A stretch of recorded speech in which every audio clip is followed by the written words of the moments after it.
Hello everybody, welcome back to my YouTube channel. I'm Dr. Neha. Finally, we have completed the textual analysis of our first lesson, that is the last lesson from the book Flamingo. And why this video? Because textual analysis के बाद, question answers के बाद क्या बचा है इस chapter में? बहुत कुछ बचा है. जो भी स्टूडेंट टारगेट कर रहे हैं फुल मार्क्स, अच्छा कॉलेज, इस वीडियो को मिस मत करना, क्योंकि इस वीडियो में हम इवैल्यूएट करेंगे, एनालाइज करेंगे और समझेंगे चैप्टर को. एक बार फिर से ग्राउंड लेवल से हम कंप्लीट कर चुके हैं. Now we will take forward our discussion to the high level understanding, that will be the critical evaluation, critical analysis and critical commentary on the text. और ये हाई लेवल अंडरस्टैंडिंग उन बच्चों के लिए है जो बच्चे इंग्लिश से बेस्ट ऑफ बेस्ट चाहते हैं. ये इस चैप्टर के लिए नहीं, हम हर चैप्टर के लिए करेंगे. लेकिन अगर आप मेरे चैनल पर नए हैं तो it's a request, part 1, part 2, part 3, part 4 देख कर आइए, उसके बाद इस वीडियो को स्टार्ट कीजिएगा, क्योंकि यहाँ पे कोई base line summary, dramatic summary आपको नहीं मिलने वाली है. पढ़ने वाले बच्चे हैं, पढ़ाने वाली टीचर है, बहुत अच्छे से हाई लेवल अंडरस्टैंडिंग करेंगे अपने टेक्स्ट की. और वो क्या होगी? The last lesson. First thing, हमें बैकग्राउंड समझना है इस चैप्टर का. The background setting of the story is the Franco Persian war that happened from the year 1870 to 1871, in which the two districts of France, Alsace and Lorraine, they are being overtaken by Persia, that's the part of Germany. So Persia overtake कर रहा है, Persia impose कर रहा है German language, because Alsace and Lorraine में French language, French people होते हुए भी फ्रेंच स्पोकन लैंग्वेज नहीं थी, फ्रेंच रिटन लैंग्वेज नहीं थी, इसे एक लैंग्वेज की तरह पढ़ना पड़ रहा था. तो जिसकी वजह से वहां की जो पॉपुलेशन थी वो वेल अवेयर नहीं थी फ्रेंच लैंग्वेज को लेकर के, क्योंकि लैंग्वेज यहाँ पर की टू प्रिजन कहा गया है. लैंग्वेज यहाँ पर एक कल्चरल आइडेंटिटी की तरह देखा जा रहा है, नेशनलिस्टिक फॉरवर्ड की तरह हम इस लैंग्वेज के कॉन्सेप्ट को ले रहे हैं.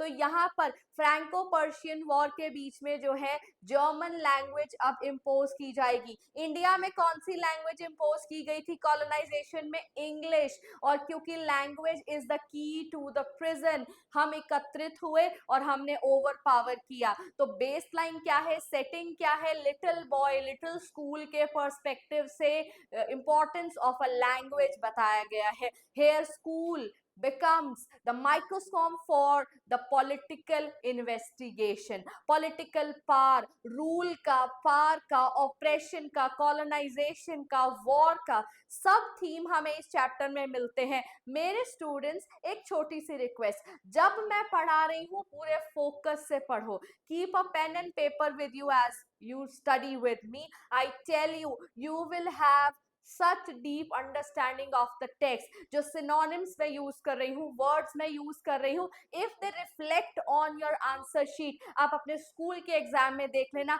आपकी वोकैबुलरी में कितना डिफरेंस आएगा इन वीडियोस को देखने के बाद. एक चैप्टर का जो क्रिटिकल एनालिसिस करने का तरीका है वो यहाँ से आप सीखेंगे. See, Alsace and Lorraine are being taken over by Persia. Alsace and Lorraine, they are the districts of France, and now they are, now from now onwards, French language, their own language will not be taught. German will be introduced. So when the chapter opens, it is the last day of the French class, at the result of which the last day of the French teacher, Mr. M. Hamel, who is going to give up his 40 years of service. He is remorse trodden, he is regretful, even the villagers are regretful, children are regretful. From the chapter starts on the very last day and it ends with the last day of M. Hamel, last day of French language, upon the people, the students, the villagers, realizing the very fact that how much they ignored their own language, how much they ignored learning, education. So language here is the thematic relationship between, has been shown between language and education, language and power, language and culture. This is known as the high level understanding.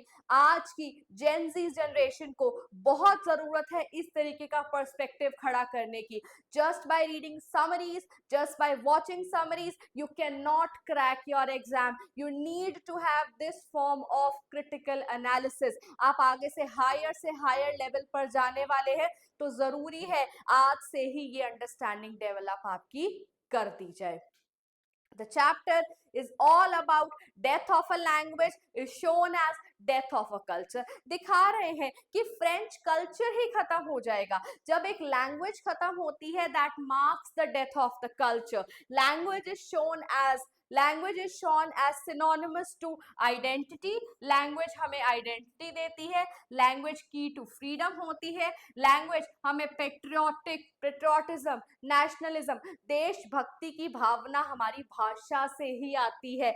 आई थी जब भी सेपॉय mutiny हुई, भगत सिंह थे, जो भी सारे freedom fighters थे, उन्हें यूनाइट करने वाली कौन थी? उनकी लैंग्वेज. मदर लैंड के बाद आती है mother tongue. That's the importance of a language. So language here is connected to the theme of patriotism, to identity. It's a key to freedom, and also language is a form of resistance. जब एक भाषा बोलने वाले लोग एकत्रित हो जाते हैं तो आपको कोई दूसरी भाषा ओवरपावर नहीं कर पाती है. In today's India, even after 75 years of independence, we are studying English language, but haven't we forgot our Hindi, our Sanskrit?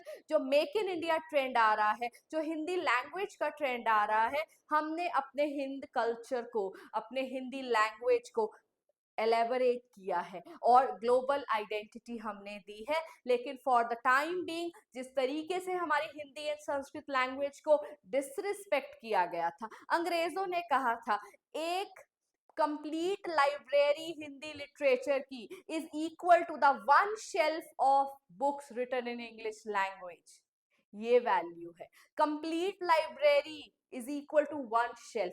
जो एक लाइब्रेरी में आपको मिलेगा हिंदी लैंग्वेज में, वो आपको इंग्लिश लिटरेचर के एक शेल्फ पर मिल जाएगा. That is the irony. That was the ironical statement given by colonizers, given by Lord Babington Macaulay, जिनकी वजह से आज हम इंग्लिश लैंग्वेज पढ़ रहे हैं. But what did we do?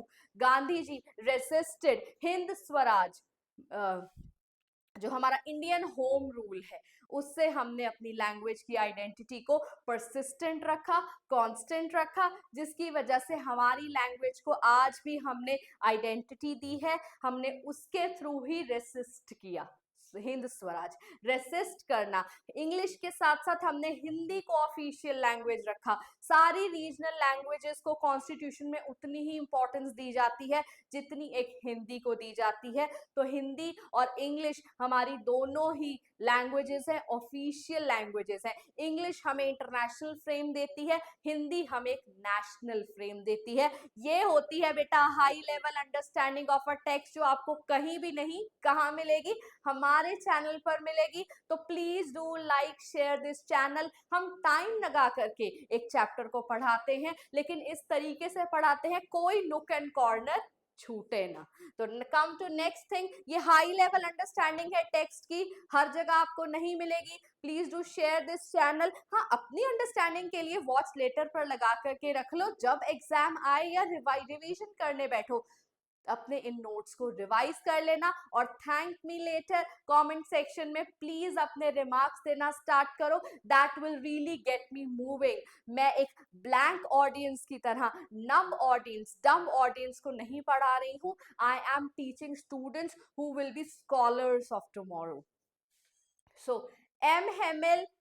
Hamill is the symbol of dedication. He dedicated 40 years of his life to teach French language. He is a patriot because he understands the value of a language. He is also very much sorry for the very fact that French now will not be taught, but at the same time, he is a true patriot. He has decided to leave Alsace and Lorraine because he thinks there is no thing that he can do for his country now. He has already given what he could do to his districts. he is a symbol of resistance also, because he has tried his best to imbibe language in people, but because conditions were not in favor, at the same time people were not interested, sometimes he was not interested, he wanted to go for fishing. that is why M Hamel कहीं ना कहीं symbol है resistance का, dedication का और patriotism का. अब ये कॉन्सेप्ट याद कर लो, अपने हाफ ईयरली में, बोर्ड एग्जाम्स में देखने को मिलता रहा है और मिल भी सकता है. Concept of linguistic minority and linguistic chauvinism in our chapter the last lesson. Linguistic minority क्या होता है? For example, you go to down south in India, where will you be able to find Punjabi speaking people? Or are you, how many people you are able to find in Rohtak district only who speak Marathi? कौन बोलता है? कितने लोग बोलते हैं? Countable handful of people only जो महाराष्ट्र से belong करते होंगे, क्योंकि किसी वर्किंग पैटर्न की वजह से, किसी और रीजन की वजह से वो यहाँ पर है. That is why they are here in North India. All right. So linguistic minority is जब एक लैंग्वेज छोटी होती है लेकिन जो सराउंडिंग लैंग्वेज होती है, डोमिनेंट लैंग्वेज होती है, वो डिफरेंट होती है. नॉर्थ इंडिया की डोमिनेंट लैंग्वेज है हिंदी लैंग्वेज. तो जब यहाँ पर मराठी बोलने वाले, कन्नड़ बोलने वाले, तेलुगु बोलने वाले लोग आते हैं तो they become a minority here. Linguistic minority, linguistic is a study of language, and language के जब माइनॉरिटी पीपल होती है. हमारे लास्ट लेसन में क्या हुआ है? French language in this districts of Alsace and Lorraine linguistic minority बन जाएंगे, because least people will be there who know French language, क्योंकि कभी इंपॉर्टेंस ही नहीं दी, पढ़ने की कोशिश ही नहीं करी. Next is the concept of linguistic chauvinism. Linguistic chauvinism is the concept of domination of one's language. जब एक लैंग्वेज डोमिनेंट होती है, जब एक लैंग्वेज इतनी डोमिनेंट होती है कि वो डोमिनेट करती है दूसरी लैंग्वेज के ऊपर. यहाँ पर केस क्या है? जर्मन लैंग्वेज जो है वो फ्रेंच लैंग्वेज के ऊपर डोमिनेट कर रही है. So French language is an example of linguistic minority, and German language is the example of linguistic chauvinism, dominance of a one language over the other language. तो अब मेरे स्टूडेंट्स क्या करेंगे? अच्छे से पढ़ रहे हैं, ध्यान से पढ़ रहे हैं, अपना व्हाट्सएप नंबर मैं शेयर कर रही हूँ. मुझे चाहिए 100 to 200 वर्ड्स का short note between linguistic minority and linguistic chauvinism पर. इस नंबर पर अपना 9996919196 अपनी क्लास, अपनी सॉरी अपना स्कूल, अपना नेम, स्कूल, लोकेशन, कहाँ से हैं आप, कौन से स्कूल से हैं, किस जगह से हैं इंडिया में, तो आप हमें मैसेज करें इस आंसर के साथ, लिंग्विस्टिक माइनॉरिटी एंड लिंग्विस्टिक शॉविनिज्म. अब क्यों करें? नेहा मैम आपको जज कर कर, रिव्यू कर कर बताएंगी कि आपकी लैंग्वेज कैसी है, आपका आंसर लिखने का तरीका क्या है. अर्ली एनालिसिस, अर्ली डिटेक्शन करेंगे, आपको स्कोप ऑफ इंप्रूवमेंट कहाँ है, और 4 मार्क्स में से आपको मार्क्स दिए जाएंगे. And this is all free of cost, कोई कॉस्ट नहीं है इसका. Just right your answer, click a picture, send it on my WhatsApp number. आपको अच्छा एनालिसिस मिलेगा, इस आंसर का रिव्यू मिलेगा, स्कोप ऑफ इंप्रूवमेंट मिलेगा. है ना एक अच्छी बात? क्योंकि board exam is not everybody's cup of tea. I tell you, language मायने रखती है, आंसर स्ट्रक्चर मायने रखता है, और ये जो हाई लेवल अंडरस्टैंडिंग हम करा रहे हैं ये हर बच्चे के लिए है. लेकिन इसका बेनिफिट कौन उठाएगा? वो जो स्कोर करता है, जो टारगेट रखता है, फुल मार्क्स. ये हो गई another level understanding, वो हो गई thematic understanding. This is the vocabulary, words on the page based understanding. अब हमने टेक्स्ट में से कुछ वर्ड्स को उठाया था जिन्हें हम डायरेक्टली कोट कर सकते हैं. इन कोटेशन मार्क्स का मतलब क्या है? जब आप अपने आंसर में कोटेशन मार्क्स में कोई चीज डालते हैं तो एग्जामिनर समझ जाता है कि the following words have been taken directly from the text, from the NCERT text, so that in a way validates the in-text citation कि जो साइट कर रहा है बच्चा, कोट कर रहा है, वो टेक्स्ट में से लिया गया है. तो this is the quotation marks. Dread of scolding, डर. Warm and bright tha day, but he resisted to go to stay outdoors, but he resisted his temptation to stay out and bunk the school. France, but he decided to go to the school. Great bustle, commotion, ये सब words मेरे बच्चे आप use कर सकते हैं अपने answers में. Thunder clap, shock, solemn, peace, unusual था स्कूल, बहुत सोलम था, साइलेंट था, क्वाइट था. अब सजेस्टेड वोकैबुलरी क्या है जो आप अपने आंसर में यूज कर सकते हैं अपने 4 नंबर के मार्क्स में, 2 नंबर के मार्क्स में, कहीं भी जनरली जहां आप इन वर्ड्स को यूज करना चाहें. बट ये वर्ड्स वैलिडेट करते हैं, ये वर्ड्स के मीनिंग जो है, इन वर्ड्स के मीनिंग जो है हमारे लास्ट लेसन पर अप्रोप्रिएट बैठते हैं. जैसे कि cultural heritage, language is connected to be a symbol of cultural heritage. The death of the language marks the death of a culture. Linguistic, लोगों को कंट्रोल करने की, डोमिनेट करने की, अपनी पावर एक्सर्ट करने की कोशिश की जा रही है by imposing German language over French language, over French speaking people. तो लिंग्विस्टिक सप्रेशन की थीम है, लैंग्वेज से सप्रेस करो सामने वाले को. लिंग्विस्टिक सब्जुगेशन की थीम है, साथ के साथ रिमोर्स की थीम है. People are regretful, children are regretful, the villagers are regretful, all hoser, all mayor, all of them are full, are remorse trodden. They are regretting, they are sorry for not learning their own language. And this chapter is like awakening, wake up call है आपके लिए. किन के लिए? French लोगों के लिए, to learn their own language. The chapter marks the linguistic awakening, eye opener. Now the very last section, ये बहुत अटेंशन से सुनिएगा, और अगर आपको अच्छा लग रहा है please do like this video, share it with your friends. I am here for you. This is an important year. How many times should I say this? I will keep on saying this thing up till last. So quotations आपको आपके answers, long answers में आप use कर सकते हो, अपने article, paragraph, journal ideas में भी आप यूज कर सकते हो. तो कोटेशंस क्या होती हैं? जो डायरेक्ट लाइंस हम अपने टेक्स्ट में से उठाते हैं, और ये जो मैंने मार्क्स लगाए हैं इन्हें हम मार्क ऑफ एलिप्सिस कहते हैं. जब कोई कोटेशन पूरी याद नहीं आती है तो हम मार्क ऑफ एलिप्सिस लगा देते हैं, 3 डॉट्स लगा देते हैं. तो यहाँ पर ये 3 to 4 कोटेशंस जो हमारे इस चैप्टर की हैं वो बहुत इंपॉर्टेंट है. Language, the French language is called as the beautiful language in the world, the clearest and the most logical. When a people are enslaved, as long as, please do take screenshot of this, when a people are enslaved, इन पर question भी आ सकते हैं, इन पर आप answer भी बना सकते हैं, और इन पर आप अपने आंसर्स में कोट भी कर सकते हैं. Language as a key to their present. Third is, will they make them sing in German, even the pigeons? Fourth is, vive la France, live long France.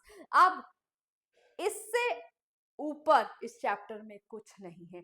We have completed our understanding of last lesson from this level to this level. अब यहां से increase होंगे हमारे marks. Language subjugation, language suppression, remorse. जब ऐसे words एक 12th class का student लिखेगा तो एग्जामिनर इंप्रेस होगा. तो इन सबको चेक कराने के लिए, यूसेज को चेक कराने के लिए आप दिए हुए व्हाट्सएप नंबर पर हमें अपना पीडीएफ सेंड कर सकते हैं, हम आपको रिव्यू करेंगे, गेट बैक करेंगे, स्कोप ऑफ इम्प्रूवमेंट बताएंगे, लेकिन ये कुछ ही टाइम पीरियड के लिए होगा। मैं कह रही हूँ ये कुछ ही टाइम पीरियड के लिए होगा। जैसे जैसे क्लास इंक्रीज होती जाएगी हम अपने पेड कोर्सेज को भी इंट्रोड्यूस कर देंगे। तो जब तक फ्री ऑफ कॉस्ट चल रहा है, ये मेंबर ओनली नहीं होता है यूट्यूब चैनल पर, तब तक stay tuned with me, share this video, download this video, watch later पर रख दीजिए, नोट्स बनाकर रख लीजिए। यू नेवर नो हम इन कोर्सेज को कब पेड की लाइन पर लेकर के आ जाएंगे। तो जितना करा रहे हैं, लेकिन YouTube पर क्लासेस फिर भी चलती रहेंगी। तो if you have any query regarding anything 12th class English, do let me know in the comment section below. मेरे दिए हुए नंबर पर व्हाट्सएप भी कर सकते हो, लेकिन नेम और क्लास जरूर मेंशन करना, सिंस हमारा दूसरा चैनल भी है जहां पर हम गवर्नमेंट लेवल एग्जाम्स की तैयारी करा रहे हैं, तो मिक्स हो जाता है। मैसेज मिस ना हो, do mention your class, location and your school name, sorry. Thank you so much.